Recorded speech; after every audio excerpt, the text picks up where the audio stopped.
قرآن کریم نے رسول اللہ صلی اللہ علیہ وآلہ وسلم کی ذات کے حوالے سے ایک جملہ لقد کان لکم فی رسول اللہ اسوۃ حسنہ فرمایا کہ ہمارے لیے پوری زندگی ایک آئینہ ہے کہ ہم اس آئینے میں دیکھیں اور اپنا سارا معاملہ جو ہے وہ درست کرتے چلیں کہ ہمارے اندر یہ خامی ہے، ہمارے اندر یہ کمی ہے۔ اور جس طرح ہم نے وہ حدیث کئی بار پڑھی کہ حضرت سیدنا سلمان فارسی رضی اللہ تعالیٰ عنہ جب بتا رہے تھے کہ ایسے ایسے کرنا ہے تو اعتراض کسی نے کیا کیا تھا کہ تمہارے نبی نے لقد علمکم نبیکم کل شیء، تمہیں نبی نے سب بتا دیا، تمہارے نبی نے تمہیں سب سکھایا۔ تو آپ نے بڑے فخر سے فرمایا تھا ہاں ہمیں ہمارے نبی علیہ السلام نے تو بیت الخلاء میں جانے کا طریقہ تک بتایا، واش روم میں جانے کے آداب تک بتائے ہیں۔ اس طرح بھی ہم نے کل پڑھا کہ سرما لگانے میں بھی طاق کا عدد جو ہے وہ خیال رکھا جائے۔ تو نبی صلی اللہ علیہ وسلم کی اگر ان تعلیمات کو جان لیا جائے تو معاشرہ وہ ایسا ایک کامیاب معاشرہ جس کا ایک خواب ہر انسان سوچتا ہے، دیکھتا ہے، وہ کامیاب معاشرہ تشکیل پا سکتا ہے۔ آج کی جو حدیث ہے حضرت سیدنا ابو ہریرہ رضی اللہ تعالیٰ عنہ بیان فرماتے ہیں ان رسول اللہ صلی اللہ علیہ وسلم قال، رسول اللہ صلی اللہ علیہ وآلہ وسلم نے ارشاد فرمایا اذا کان ثلاثۃ جمیعا، تم تین آدمی جمع ہو کہیں بھی، فلا یتناجا اثنان دون الثالث، تو دو آدمی ایک کو چھوڑ کر آپس میں سرگوشی نہ کریں۔ آداب مجلس بتا دیے کہ کہیں تین آدمی جمع ہوں تو وہ ایک کو چھوڑ کے دو آپس میں سرگوشی نہ کریں، یہ مجلس کے آداب کے خلاف ہے۔ اب اس سے ہوگا کیا؟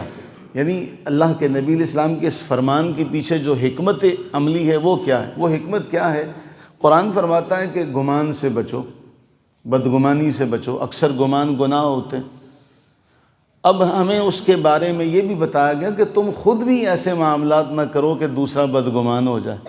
وہ تمہارے بارے میں برا سوچنے لگے۔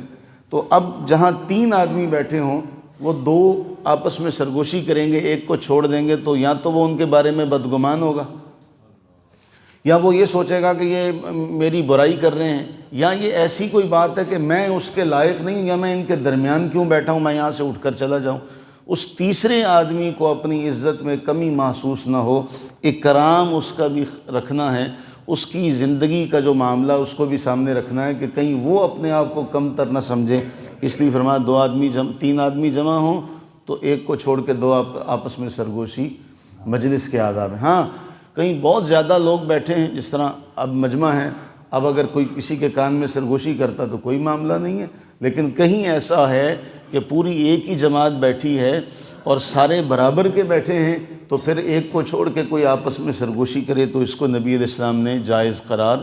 نہیں دیا، اس سے منع فرمایا ہے۔ اللہ سے دعا فرمائیں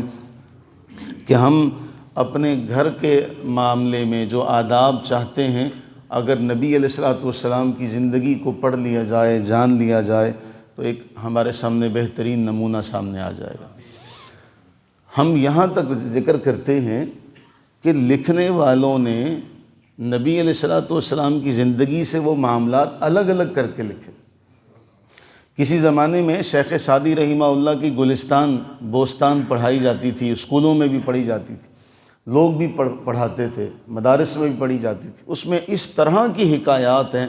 کہ جس طرح آپ ایک کامیاب مثالی معاشرہ تشکیل دینا چاہتے ہیں تو اس کتاب کو پڑھا جائے تو ایک کامیاب مثالی معاشرہ تشکیل دیا جا سکتا ہے۔ اسی طرح سے ڈاکٹر حمید اللہ رحمہ اللہ تعالی علیہ، بہت بڑا قد ہے علمی ان کا، انہوں نے ایک کتاب لکھی کہ رسول اللہ صلی اللہ علیہ وآلہ وسلم کی حکمرانی و جانشینی۔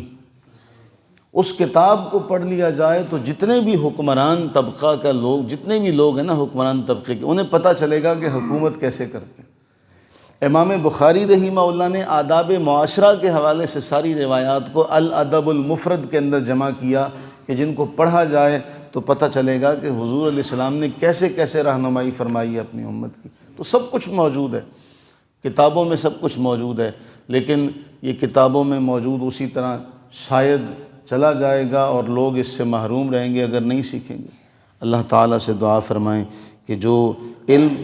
نبی صلی اللہ علیہ وآلہ وسلم کی احادیث کی صورت میں کتابوں میں رہ گیا ہے، اللہ تعالیٰ کتابوں سے اسے اپنے سینوں میں منتقل کرنے کی توفیق عطا فرمائے۔ اللہم صلی علی